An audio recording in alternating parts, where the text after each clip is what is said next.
Eu quis trazer para o vídeo de hoje um tema que eu acho bastante importante, em que vai fazer a gente refletir sobre como é que estão os nossos adolescentes e as nossas crianças agora, nesse período da pandemia.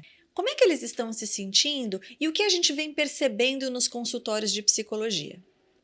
Então, no início da pandemia, o que se percebia era que muitos adolescentes e crianças estavam até felizes por ficarem em casa.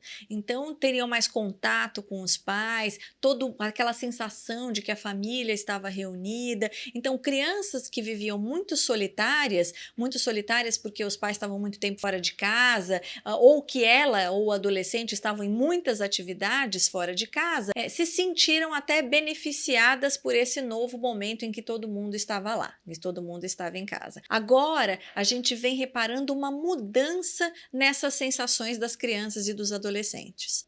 Então, nos consultórios, têm aparecido relatos de depressão, de ansiedade, de irritabilidade, de solidão, de desinteresse pela escola e até de distúrbios alimentares. Esses dados são os que nos preocupam. Eles nos preocupam porque as crianças e os adolescentes que relatam estarem se sentindo dessa forma mostram para a gente que estão angustiadas e que estão em sofrimento. E é nisso que a gente precisa atuar. E o que está acontecendo? O que pode estar gerando essas sensações? Podemos pensar em múltiplas causas, né? Então, podemos pensar no polo oposto do que a gente começou conversando aqui, ou seja, agora no excesso de convivência familiar, então é todo mundo junto o tempo inteiro e questões familiares ali sendo vividas de uma maneira muito intensa, muitas vezes discussões, irritabilidade, os pais angustiados, está todo mundo vivendo um momento muito difícil, de muita insegurança, com medo. Então, isso pode interferir no modo de sentir da criança e do adolescente. Podemos pensar na falta de convívio com amigos, com a escola, então agora numa outra solidão. Antes a gente falava de uma solidão no sentido de um distanciamento da família, dos pais, né, e da família. Agora podemos pensar numa outra solidão sendo constituída aí, que é a da falta do convívio presencial com os professores, com os amigos, com pessoas que esses crianças e esses adolescentes tinham contato anteriormente à pandemia.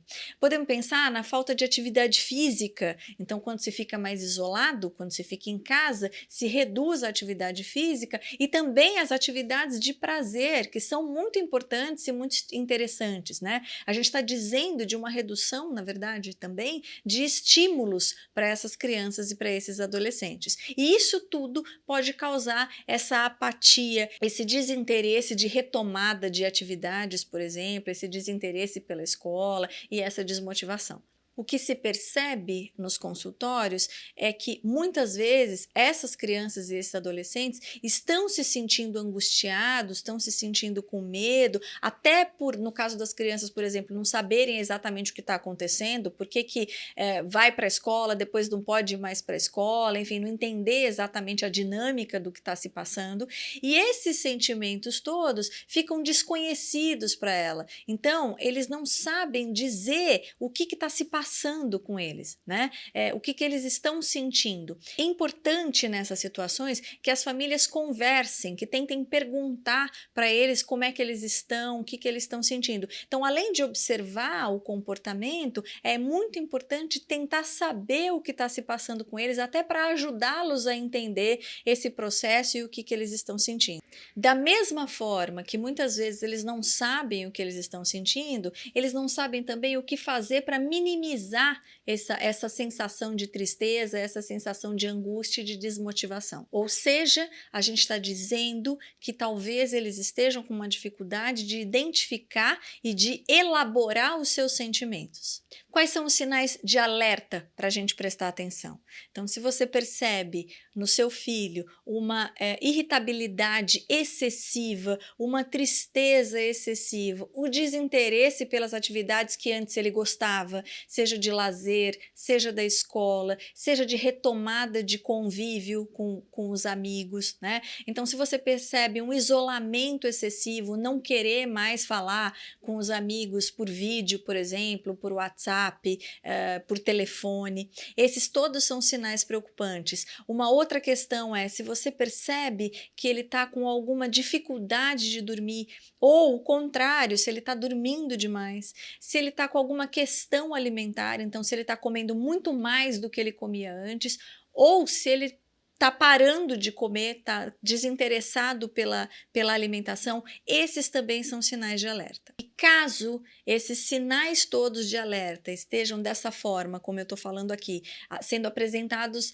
em excesso, né, em que você esteja desconhecendo aquela criança e desconhecendo aquele adolescente porque ele está com comportamentos muito diferentes do que tinha antes, é muito importante que haja a busca de uma ajuda profissional. Então, a ajuda de um psicólogo que vai entender o que está se passando, que possa te orientar e que possa, inclusive, ajudar a essa criança, esse adolescente a entender o que ela está sentindo e a elaborar isso, para que isso passe. Eu continuo aqui, aguardando sugestões para os nossos vídeos. Eu gosto sempre muito de quando vocês falam e sugerem temas aqui para a gente refletir juntos, porque a nossa ideia é essa, não é? Que esse canal seja construído por todos nós aqui e que seja sempre um espaço de troca e de reflexão. Aguardo você no próximo vídeo.